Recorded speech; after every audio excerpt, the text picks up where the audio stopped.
नमस्ते दोस्तों।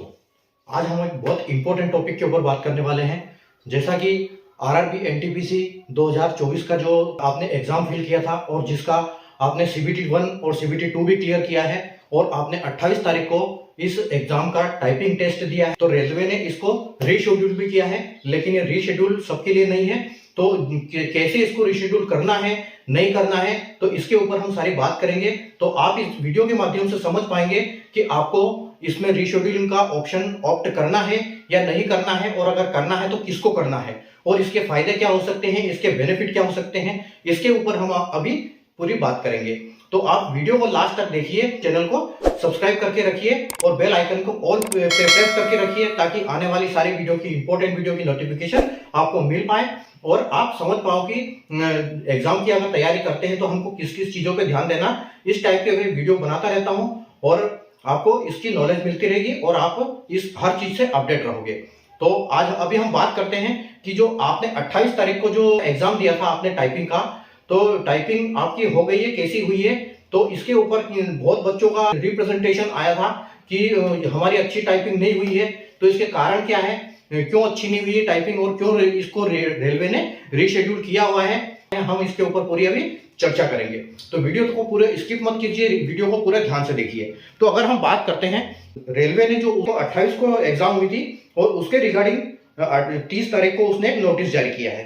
ठीक है, तो रेलवे यहाँ पर आरआरबी बोलता है कि representations have been received from many candidates that their performance got impacted is an effect to complete the paragraph. It is clarified that, ये उसने क्लैरिफाई कर दिया है कि that transcripts of all candidates will be evaluated irrespective of fact whether they could complete the paragraph or not। ठीक है, तो यहाँ उसने ये बात क्लियर कर दी है रेलवे ने कि जितना आपने टाइप किया है आपका पूरा पैराग्राफ जो है इवैल्यूएट होगा, चाहे आपने पूरा टाइप किया है या पूरा नहीं किया है। ठीक है, तो जो पहले उस नोटिस में उन्होंने बोला था कि जो हम 300 वर्ड जो टाइप नहीं करेगा, पूरा पैराग्राफ कंप्लीट नहीं करेगा, उसको इवैल्यूएट करेंगे। तो यहाँ उसने बात क्लियर कर दी है कि इवैल्यूएट वो सबका करेगा, चाहे आपने 300 वर्ड किए हैं या पूरा पैराग्राफ किया है या नहीं किया है। ठीक है, ये पहले पैरा में उसने क्लियर कर दिया है। तो मैंने भी उस टाइपिंग टेस्ट को दिया है उस दिन। ठीक है, तो मैं आपको उसके हिसाब से बताऊंगा, क्योंकि मैंने टाइपिंग अपनी अच्छी प्रैक्टिस करी थी और मैंने 2191 वर्ड यानी कि 2200 के आसपास मैंने वर्ड उसमें पूरे टाइप किए हैं, वर्ड नहीं सॉरी कीवर्ड टाइप किए हुए। मैं कैसे जज करता हूं कि किस हिसाब से रेलवे उसको ये करेगा, आप उसको बेहतर तरीके से समझ पाओगे जब मैं आपको डिटेल में समझाऊंगा। ठीक है, तो हम उसको समझेंगे कि कितने वर्ड आपने टाइप किए हैं। आप इस वीडियो के लास्ट में आप ये समझ पाएंगे कि आपको टाइपिंग का ऑप्ट चूज करना है नहीं करना है। ठीक है, तो जैसे कि हमने जो उस टाइपिंग को देखा था, तो टाइपिंग क्या है, पूरी जो पूरा इंटरफेस आ रहा था वो उसके 3 स्क्रॉल में पूरा आ रहा था। ठीक है, अगर हम उसकी बात करें कि यहां पर आप समझ सकते हो कि जैसे ये एक आपका स्क्रीन था, ठीक, ये आपका यहां पर एक स्क्रीन था, उसको जब आपने इतना टाइप किया, फिर आपका स्क्रॉल आपने दोबारा किया तो आपको इतना मिला। ठीक है, फिर आपने उसको ये टाइप किया और फिर आपने उसको इतना और टाइप किया, यानी कि जो पूरा पैराग्राफ था उसका, ठीक है, उसके जो पैराग्राफ थे, ये मैंने भी देखा है 1800 वर्ड के आसपास, 1800 कीवर्ड उसमें थे पूरे पैराग्राफ में। तो अगर हम उसकी बात समझ पाएंगे 1800 के आसपास इन तीन में जो 3 इंटरफेस हुए थे उसमें 1800 कीवर्ड, 1800 आपके की ये आ रहे हैं। ठीक है, तो उसको अगर हम इसको 3 से डिवाइड करते हैं, इस 3 से अगर हम उसको डिवाइड करते हैं, तो यानी कि अगर हम एक इंटरफेस की बात करें तो उसमें 600 कीज आ जाएगी। ठीक है, तो 600 की स्ट्रोक उसमें आ जाएंगे अगर पूरा पैराग्राफ 1800 का है। और अगर हम तीनों को डिवाइड करेंगे, क्योंकि एग्जैक्ट तीन फेस में वो डिवाइड, 3 इंटरफेस में वो डिवाइड हो रहा था, तो उसको हम 3 से डिवाइड करेंगे तो हमको पता लगेगा कि एक में 6 आ रहा था। और उसमें मैंने यहाँ पर ये भी चीज नोटिस करी थी कि जो एक पैराग्राफ था उसमें 6 लाइन थी।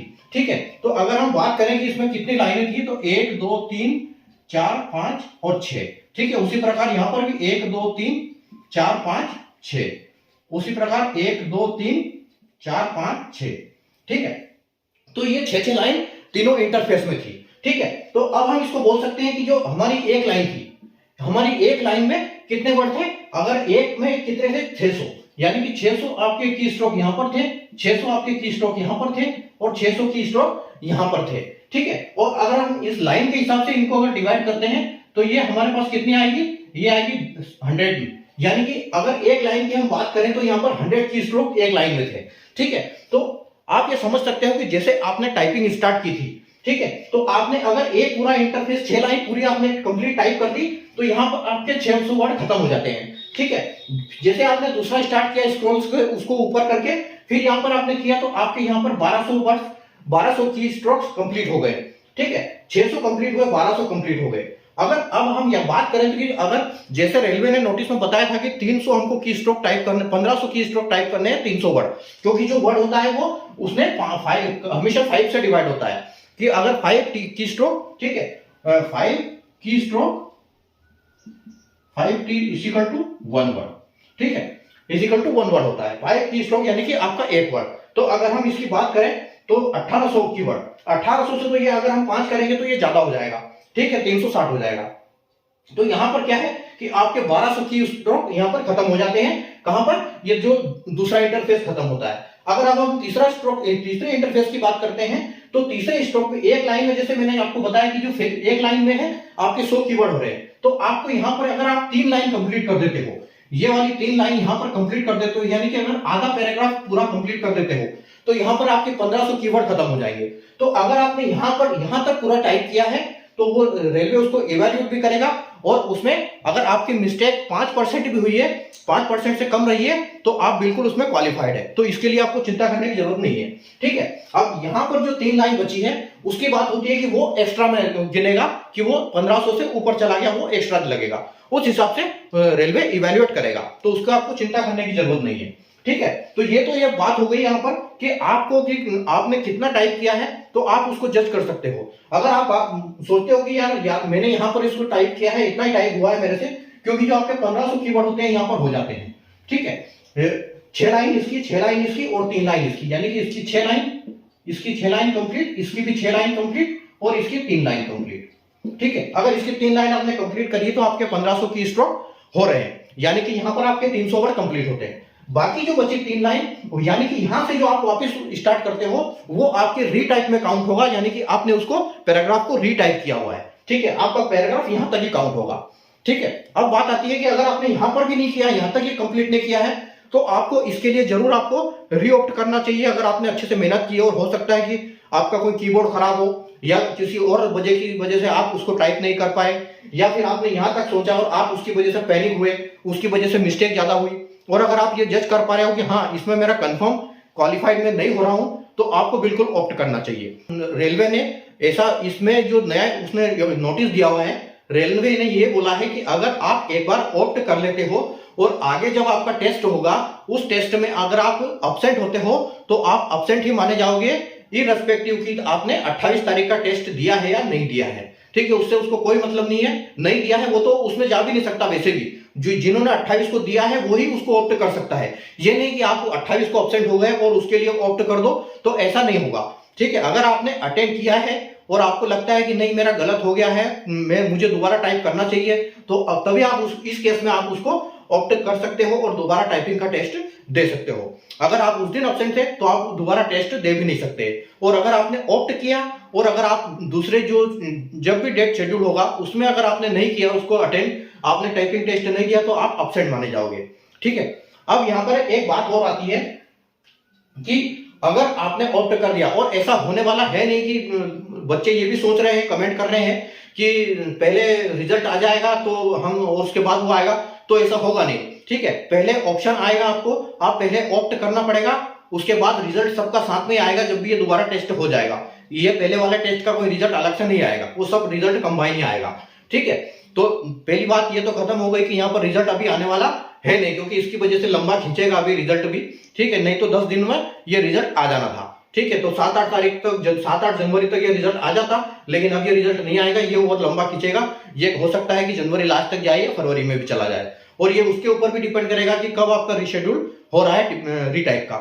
ठीक है, तो अगर आपको रीटाइप करना है, रीटाइप का ऑप्शन सेलेक्ट करना है, तो आप इसके लिए अभी जैसे पहले सबसे पहले वो लिंक आएगा उसको ऑप्ट करोगे, और हो सकता है या उसके साथ डेट भी आ जाए कि ये उस तारीख को है, लेकिन रिजल्ट इसके पहले नहीं आएगा।